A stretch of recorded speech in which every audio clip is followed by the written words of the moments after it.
আসসালামু আলাইকুম প্রিয় দর্শক, অন্নমঞ্চের আলাপচাইতে আপনাদের সকলকে আমন্ত্রণ জানাচ্ছি। শুরু করেছিল ভারত, এবার চালু করে দিল ইউরোপের বিভিন্ন দেশ। জার্মানি, অস্ট্রিয়া, ডেনমার্ক, নেদারল্যান্ডস ও গ্রিস, এই 5টি দেশ মিলে যৌথ সংগঠন গড়ে তুলেছে অবৈধভাবে ওইসব দেশে অবৈধভাবে বসবাসকারী বাংলাদেশিদের তাড়ানো, মানে যাকে বলে পুশব্যাক। এই পুশব্যাক কথাটা ভারতের ক্ষেত্রে শুরু হয়েছে বেশ কিছুদিন আগে থেকেই, এবং এইটা বর্তমানে ইউরোপে শুরু করে দিয়েছে। যে 5টি দেশের নাম করলাম তারা একজোট হয়ে, এছাড়া ফ্রান্স এবং ইউরোপীয় ইউনিয়নের মধ্যে না থাকা ইংল্যান্ড পর্যন্ত সে দেশ থেকে বাংলাদেশিদের তাড়াবে কি করে সেই সব ভাবনা শুরু করে দিয়েছে। কোন বাংলাদেশিদের? সবাইকে নয়, যারা অনুপ্রবেশকারী অবৈধভাবে গিয়েছে। তো এই অনুপ্রবেশকারীদের তারা চিহ্নিত করছে, ধরছে, জেলে ভরছে, কিন্তু সংখ্যা এতটাই বেশি যে জেলে জায়গা হচ্ছে না। ফলে এখন জেলে না রেখে তারা যেখানে থাকে, মানে এই অবৈধরা যেখানে থাকে সেখানে কড়া নজরদারিতে রেখেছে, আর তাদের কাগজপত্র পাঠিয়ে দিচ্ছে সেখানকার বাংলাদেশ হাই কমিশনে। সঙ্গে বলে দিচ্ছে, তোমার দেশের লোকদের তোমরা নিয়ে যাও বাপু। কিন্তু মাসের পর মাস চলে যাচ্ছে, বছর ঘুরে যাচ্ছে, বাংলাদেশ সেসব চিঠির কোনো জবাব দিচ্ছে না। আপনারা জানেন, বাংলাদেশের পররাষ্ট্র দপ্তর থেকে মুখপাত্র রণধীর জয়সওয়াল একাধিকবার সংবাদ সম্মেলনে সেখানে এই কথা বলেছে। 5 বছর আগে বাংলাদেশে যেসব অবৈধ বসবাসকারীদের লিস্ট পাঠানো হয়েছিল তাদেরকে ফিরিয়ে নিয়ে যাওয়ার জন্যে, তার চিঠির কোনো জবাব দিচ্ছে না বাংলাদেশ। এই একই জিনিস করছে ইউরোপীয় দেশগুলোর ক্ষেত্রে। তারা চিঠি দিচ্ছে, বাংলাদেশ সেসব চিঠির কোনো জবাব দিচ্ছে না, মৌনী বাবা হয়ে বসে আছে। এই একই থিওরি যেটা বললাম বাংলাদেশের ক্ষেত্রেও, এই ভারতের ক্ষেত্রেও নিয়েছে বাংলাদেশ সরকার। বাংলাদেশিদের ধরছে ভারতের বিভিন্ন রাজ্যের পুলিশ, তাদের বাংলাদেশি নাগরিকত্বের প্রমাণপত্র সহ পাঠাচ্ছে বাংলাদেশকে। বলছে, তোমাদের লোক তোমরা নিয়ে যাও। ওসব মানুষগুলো এই পর্যন্ত বলছে তারা যে বাংলাদেশের অমুক জেলার তমুক গ্রামের বা তমুক শহরের অমুক পাড়ার লোক, তাদের নাম ভোটার লিস্টে আছে বাংলাদেশে, কিন্তু বাংলাদেশ সরকার কোনো জবাব দিচ্ছে না, বসে আছে। বাধ্য হয়ে ভারত এখন ধরেছে অন্য পথ, সেটা হচ্ছে ডিটেন অ্যান্ড ডিপোর্ট। ডিটেকশন করার পরেই তাদেরকে বিভিন্ন জায়গায় হোল্ডিং সেন্টার করেছে, সেখানে পাঠাচ্ছে। তারপর বাংলাদেশের কাছে কাগজপত্র দিচ্ছে, কাগজপত্র অনুযায়ী তাদের ফেরত নেওয়ার রিকোয়েস্ট করছে। যখন সেই রিকোয়েস্টে তারা কান দিচ্ছে না, তখন অন্য পথ ধরছে ভারতের বিএসএফ। কি? শঠে ষাঠ্যং সমাচরেত। যেমন চুরি করে ঢুকেছিলে ভারতে, তেমন চুরি করে ভাগো ভারত থেকে তোমাদের নিজেদের দেশে। যদি না যাও তাহলে আমরা জোর করে তোমাদের ঢুকিয়ে দেব তোমাদের দেশে, ফেলে দেব কাঁটা তারের ওপারে, যার পোশাকি নাম পুশব্যাক। তাতে আবার বাংলাদেশ সরকারের বড় গোসা। এটা আন্তর্জাতিক নিয়ম কানুনের বিরুদ্ধে বলে খুব চেল্লাচিল্লি শুরু করে দিয়েছে সে দেশের সরকার, সরকারের নিরাপত্তা বাহিনী, বিজিবি, তারা, এমনকি সে দেশের মানুষ পর্যন্ত। ভারত কান দিচ্ছে না। বেসরকারি সূত্র মতে 150,000 বাংলাদেশি আইনি পথ, বেআইনি পথ, স্বেচ্ছায় বা অনিচ্ছায় ভারত ছেড়ে চলে গেছে তাদের দেশে। খুব শিগগির পশ্চিমবঙ্গের শুভেন্দু সরকার চিরুনি তল্লাশি শুরু করবে রাজ্য জুড়ে। যেখানে যত বাংলাদেশি নাম ভাড়িয়ে ঘাপটি মেরে লুকিয়ে আছে তাদের ধরবে আর কাঁটাতারের ওপারে ঝপাং করে ফেলে দেবে। তারপর বাঁচা মরার দায়িত্ব তোমার দেশের। বাঁচলে বাঁচো, মরলে মরো।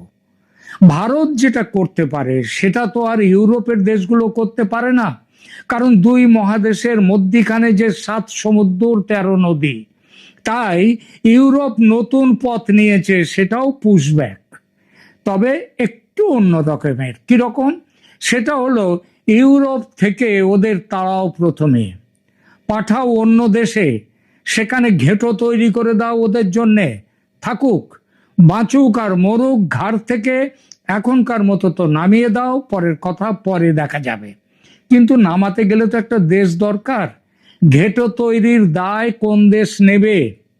যে দেশের পয়সা নেই, গরিব দেশ, এমন দেশ যেখানে কাজ নেই, যারা এমনিতেই মরে আছে, যাদের নিজেদের বাঁচার কোনো ঠিক ঠিকানা নেই, তাদের টাকার লোভ দেখাচ্ছে ইউরোপের ওই দেশগুলো। বলছে ওদের খাওয়া পড়া, থাকার জায়গা, ওষুধ বিশুধের জন্য টাকা দেব আমরা, টাকা দেব তোমাদের সরকারের হাতে, ওদের হাতে নয়। সেই টাকা তোমরা ওদের পেছনে খরচ করবে, নাকি তোমরা নিজেদের জন্য রাখবে, নিজেদের কাজে লাগাবে, সেটা তোমাদের ব্যাপার। আমরা দেখতে যাব না, শুধু আমাদের কাছ থেকে লোকগুলো নাও, আমরা তোমাদের টাকা দিয়ে দেব। তারপর তারা বাংলাদেশে যাবে। কিরকম যাবে তো বোঝাই যাচ্ছে। ইউরোপের দেশগুলো যখন বলছে তোমরা নাও আমাদের লোক, তোমাদের লোক, বাংলাদেশ কান দিচ্ছে না। আর কেনিয়া টেনিয়া এইসব দেশ থেকে, নামিবিয়া এইসব দেশ থেকে যখন যাবে, তাদের কথা ওরা শুনতে যাবে কেন? বাংলাদেশ শুনবেই না। এই যাই হোক, তাহলে এই আশ্বাস পেয়ে কেনিয়া ইত্যাদি আফ্রিকান কয়েকটি দেশ এসব অবৈধ বাংলাদেশিদের নিতে রাজি হয়েছে। চুক্তি প্রায় হওয়ার মতো, এখন ফাইনাল টাচ চলছে কিভাবে কি হবে। আফ্রিকা মহাদেশ জুড়ে অরণ্য, অরণ্য মানে অরণ্য, তারা সেটা আবার আফ্রিকার অরণ্য, তাদের মধ্যে বাংলাদেশিদের বাসস্থান তৈরি হচ্ছে। বিনা পয়সার আফ্রিকান সাফারি ভেবে যদি কেউ আনন্দ পান, তবে খুব ভুল ভাবছেন। কিন্তু আফ্রিকার হিংস্র সিংহ আর প্রচন্ড বিষধর ব্ল্যাক মাম্বার কথা ছেড়ে দিলাম, ওখানকার ভয়ঙ্কর ইবোলা কি একটা রোগ, অসুখ, স্লিপিং সিকনেস, এই সব রোগে এই 21 শতকেও মৃত্যুর হার 90%। বাঘ সিংহের সঙ্গে লড়াই করে তাদের পোষ মানিয়েছে আফ্রিকার মানুষ, কিন্তু রোগ ব্যাধিকে দূর করতে পারেনি। সেখানেই পাঠানো হবে এই বাংলাদেশি অবৈধ অনুপ্রবেশকারীদের। কারা পাঠাবে? পাঠাবে ইউরোপের 5টা দেশের নাম করলাম, তারা তো বটেই, তারা একসাথে সংগঠন তৈরি করেছে। এর বাইরে ইউরোপের অন্যান্য দেশ আছে। এরা অনেকেই বাংলাদেশিদের বিরুদ্ধে তত নয় যত হচ্ছে মুসলিম অনুপ্রবেশকারীদের, মুসলিমদের বিরুদ্ধে। কিন্তু সেই দলে পড়ে গেছে বাংলাদেশিরা। সাধারণভাবে বাংলাদেশি মুসলিমরা ভারতে, বাংলাদেশের বাইরে অন্যান্য দেশে গিয়ে যারা থাকে, তারা অত বেশি ধর্ম করে মাথা ঘামায় না পাকিস্তানিদের মতো এবং অন্যদের মতো। কিন্তু কি হবে, একটা নিয়ম তো তৈরি হচ্ছে, ফলে ইউরোপ তাদের পাঠিয়ে দিচ্ছে ইউরোপের বাইরে। সেই জায়গা আপাতত ঠিক হয়েছে আফ্রিকার জঙ্গল। এটা কি বাংলাদেশিদের স্বাভিমানে লাগছে না? সরকার কি চোখ বুজে থাকবে বাংলাদেশের? এখনো লজ্জা বলে কোনো শব্দ কি বাংলাদেশের অভিধানে নেই? খুব তো জাতিগর্ব করে বাংলাদেশের মানুষ। এই যে সেদেশের লোকদের ভিখিরির মতো দূরছাই করে খেদিয়ে দিচ্ছে ইউরোপের দেশগুলো, এতে কি মান সম্মান কিছু বাঁচছে? সবশেষে একটা প্রশ্ন, আজকের এই অবস্থার দায় কার? অন্য কারো নয়, বাংলাদেশের রাষ্ট্র ব্যবস্থার, সেখানকার রাষ্ট্র শাসনের, শাসকদের। সেখানকার অর্থনীতি ডুবছে, কিন্তু লোক সংখ্যা ফুলে ফেঁপে উঠছে। যে কারণ জন্ম নিয়ন্ত্রণ করা চলবে না, ধর্মে নিষেধ। ফলে যা হওয়ার তাই হচ্ছে। একজনের খাবার 10 জনের মুখে দিতে গেলে যেমনটা হয় আর কি। পেটের দায়ে মানুষ দেশ ছাড়ে, আর দেশ ছেড়ে আসছিল ভারতে। ভারতের চাপ পড়তে ভারতে আসা বন্ধ হয়েছে, বরং ভারত থেকে ফেরত পাঠানো শুরু হয়েছে। তাই ইউরোপে যাচ্ছিল, আমেরিকায় যাচ্ছে। আর যারা যাচ্ছে এভাবে, আমেরিকা থেকে হাতে পায়ে শিকল বেঁধে তাদেরকে পাঠানো হচ্ছে। আর ইউরোপের অন্য দেশ থেকে এখনো শিকল বাঁধেনি, তারা করছে কি আফ্রিকার জঙ্গলে পাঠাবে, সেখানেই এখন বাংলাদেশিদের ভবিতব্য। তাই বলছি এখনো বাঁধ দিন জনসংখ্যার চাপে, নইলে শেষ হবে দেশ। তখন ব্যঙ্গ করে দেয়া নামটাই সত্যি হয়ে যাবে। বাংলাদেশের ব্যঙ্গ করে কি বলে অনেকে, বাংলাদেশ আমার কাংলাদেশ, সেই পরিচয়ে পরিচিত হবে সারা পৃথিবীতে। এখনো সরকার সাবধান হন। ধন্যবাদ। আসসালামু আলাইকুম রহমতুল্লাহি ওয়া বারাকাতুহু। সম্মানিত দর্শক, আমাদের দেশের বেশ কিছু সামাজিক মাধ্যম, বিভিন্ন যাকে বলা হয় সেলিব্রিটি সাংবাদিক, দেশের বাইরে যারা আছেন তারা, এবং আমাদের দেশের খুব সাহসী কিছু সাংবাদিক রয়েছেন, তাদের বিভিন্ন রিপোর্টে যে কথাগুলো জানা যাচ্ছে সেটা হলো সাম্প্রতিক সময়গুলোতে খুব ঘন ঘন সেই মার্কিন যুক্তরাষ্ট্রের কর্মকর্তারা প্রকাশ্যে আসছেন এবং গোপনে অনেক গোয়েন্দা কর্মকর্তা, সাবেক এবং বর্তমান গোয়েন্দা কর্মকর্তারা বাংলাদেশে আসছেন। এরই মধ্যে সিআইএর অত্যন্ত গুরুত্বপূর্ণ, ভেরি পাওয়ারফুল একজন কর্মকর্তা, যিনি সদ্য সাবেক, তিনি বাংলাদেশে এসেছেন এবং এসে ওয়েস্টিন হোটেলে উঠেছেন। তার পাসপোর্ট নম্বর কত, ইমিগ্রেশন কত তারিখে করেছে, এবং তিনি ওয়েস্টিন হোটেলে কবে চেক ইন করেছেন সেই বিষয়গুলো কিন্তু ইন্টারনেটে চলে এসেছে। এখন আমাদের প্রশ্ন হলো এই যে এই সময়টিতে হঠাৎ করে এত গুরুত্বপূর্ণ একজন গোয়েন্দা কর্মকর্তা কেন আসলেন? এর বাইরে আরও অনেক গোয়েন্দা কর্মকর্তা যারা জুনিয়র তারা আসছেন, কিন্তু তাদের খবরাখবরগুলো আসেনি। আপনারা জানেন যে আমাদের গোয়েন্দা সংস্থাগুলো তারা প্রক্সি হিসেবে বিভিন্ন সোশ্যাল ইনফ্লুয়েন্সার যারা রয়েছেন তাদেরকে ব্যবহার করেন। পিনাকি যাদেরকে কচু খ্যাতি সাংবাদিক বলে, কচু খ্যাতি সাংবাদিক।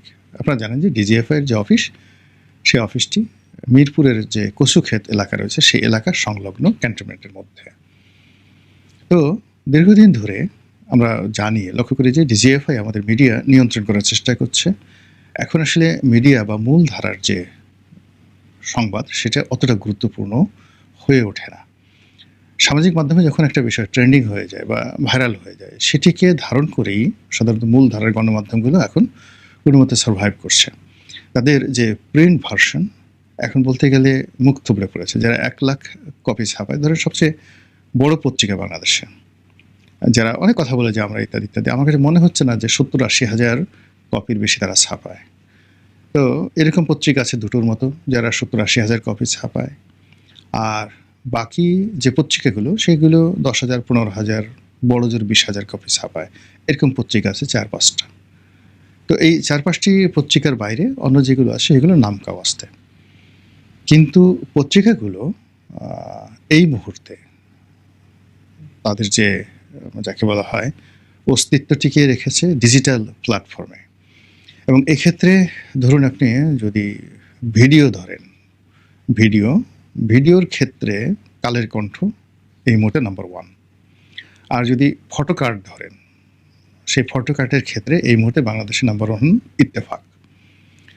তো ইত্তেফাক যে কোনো একটা খবরকে নিয়ে ফটো কার্ড করে যখন ফেসবুকে ছেড়ে দিচ্ছে, কালের কণ্ঠ যখন তাদের একটা ভিডিও সেই ইউটিউবে ছেড়ে দিচ্ছে, আবার ফেসবুকে ছেড়ে দিচ্ছে, ওটা যখন ট্রেন্ডিং হয় তখন প্রিন্ট ভার্সনগুলো বা ইভেন টেলিভিশন মিডিয়াগুলো তখন সেটাকে তারা পিক আপ করে।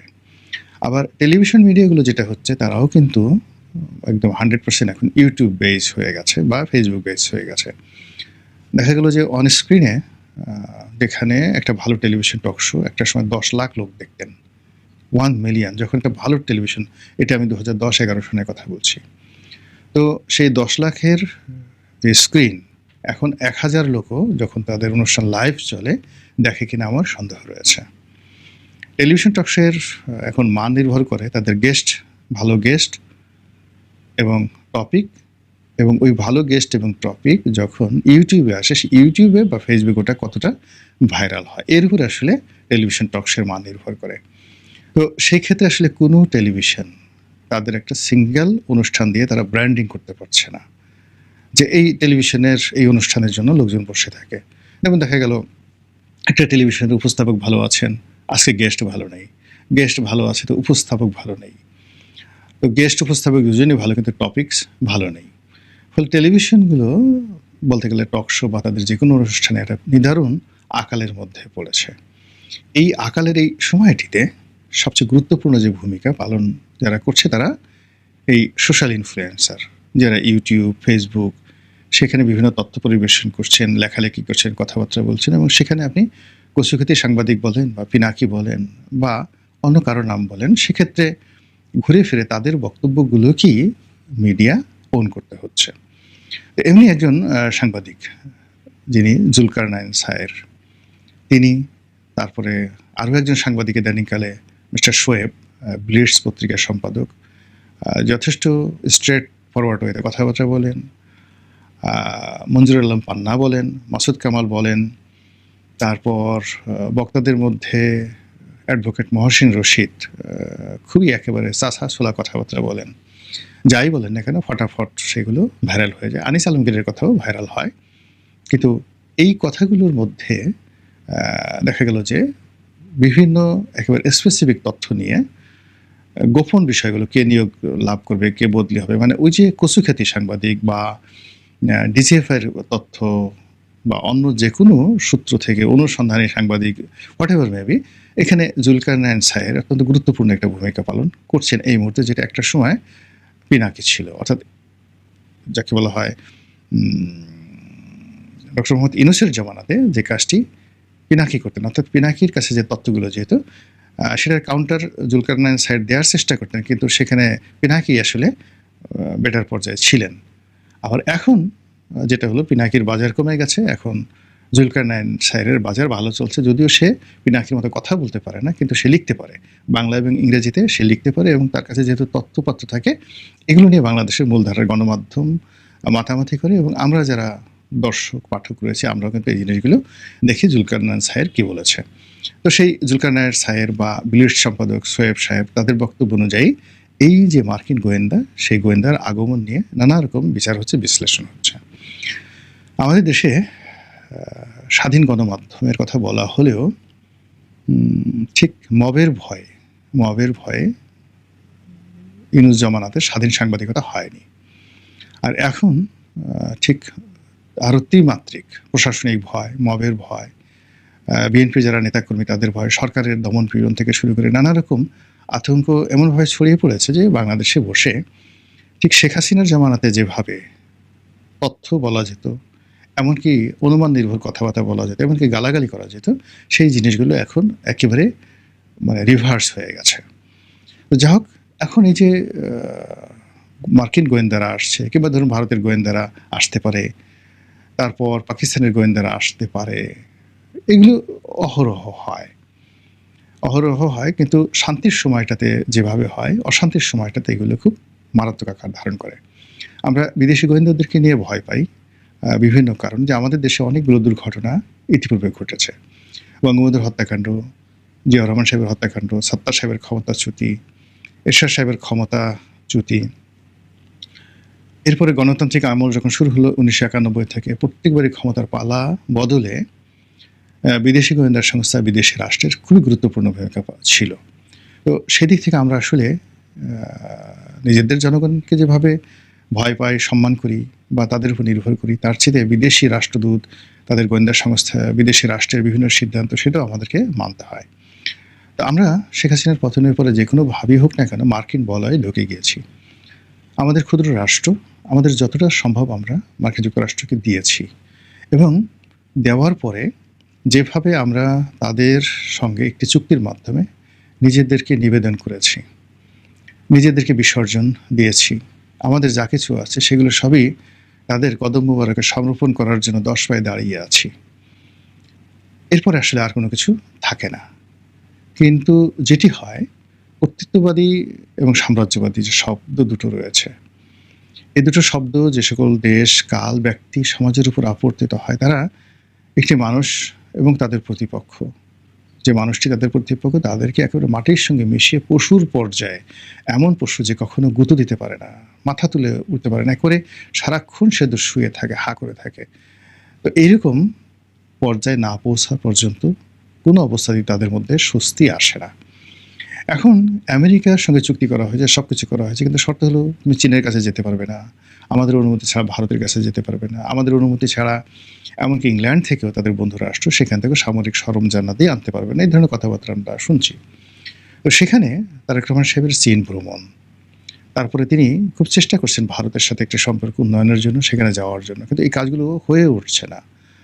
আর এই চীনের সঙ্গে তার এই যে ভ্রমণটি, এটা আমি নিষেধ করেছিলাম, অনেকে নিষেধ করেছিল, তারেক রহমান সাহেবের এই মুহূর্তে সেখানে যাওয়াটা ঠিক হবে না, কি দরকার ছিল যাওয়ার, কিন্তু তিনি গেছেন, কি পেয়েছেন ডাজ নট ম্যাটার। কিন্তু যে সমস্যার মধ্যে তিনি এখন পড়েছেন, এই সমস্যা তিনি যদি সমাধান করতে পারেন ভালো, আর সমাধান না করতে পারলে তিনি, আমরা সবাই বিপদে পড়ব। এবং তারই প্রেক্ষিতে যদি তার উপর চাপ প্রয়োগ করার জন্য বিকল্প কোনো উৎসের সন্ধানের জন্য গোয়েন্দারা এখানে আসে, তাহলে এটা আমাদের জন্য খুবই একটা, যাকে বলা হয় অশনির সংকেতের। কারণ হলো এর আগে আমরা বিভিন্ন সরকারি কর্মকর্তা, আমেরিকান সরকারি কর্মকর্তা, তাদের দাপট দেখেছি, পিটার ডি হাসকে দেখেছি, আমরা ডোনাল্ড লুকে দেখেছি, এবং ওই সময় ঘন ঘন শেখ হাসিনার পতনের ঠিক আগে আগে প্রায় প্রতি মাসে 2-3 জন করে এইভাবে মার্কিন যুক্তরাষ্ট্র সরকারের দক্ষিণ এশিয়া বিষয়ক, দক্ষিণ পূর্ব এশিয়া বিষয়ক, তারপর প্যাসিফিক কমান্ডের সামরিক বেসামরিক কর্মকর্তারা বাংলাদেশে আসতেন। তার প্রেক্ষিতে আমাদের দেশে যে একটা অভ্যুত্থান হয়ে গেল এবং একটি 17 বছরের সরকার, যেটিকে বলা হতো পৃথিবীর অন্যতম শক্তিশালী সরকার, সেই সরকারের পতন হলো। এইটা আমাদের জন্য একটা সিঁদুরের মেঘ। আর সেই সিঁদুরের মেঘ দেখলে আমাদের কী ধরনের ভয় লাগে, যেটি এই সময়টাতে ভারত থেকে, ভারতে নিযুক্ত মার্কিন রাষ্ট্রদূত সার্জিও গোর তিনি আসবেন, পল কাপুরের সঙ্গে কার কী কথা হলো, সিআইএর কে এলো, কোন কোন গোয়েন্দা সংস্থার লোক বাংলাদেশে এলো, এগুলো আমরা যখন শুনছি, সঙ্গে সঙ্গে আমরা কিন্তু আমাদের অস্তিত্ব নিয়ে, আমাদের ভবিষ্যৎ নিয়ে, আমাদের আরও অনেক কিছু নিয়ে আমরা কিন্তু তটস্থ হয়ে যাচ্ছি। মহান আল্লাহ আমাদের সবাইকে হেদায়েত দান করুন এবং হেফাজত করুন। আসসালামু আলাইকুম ওয়া রাহমাতুল্লাহি ওয়া বারাকাতুহু।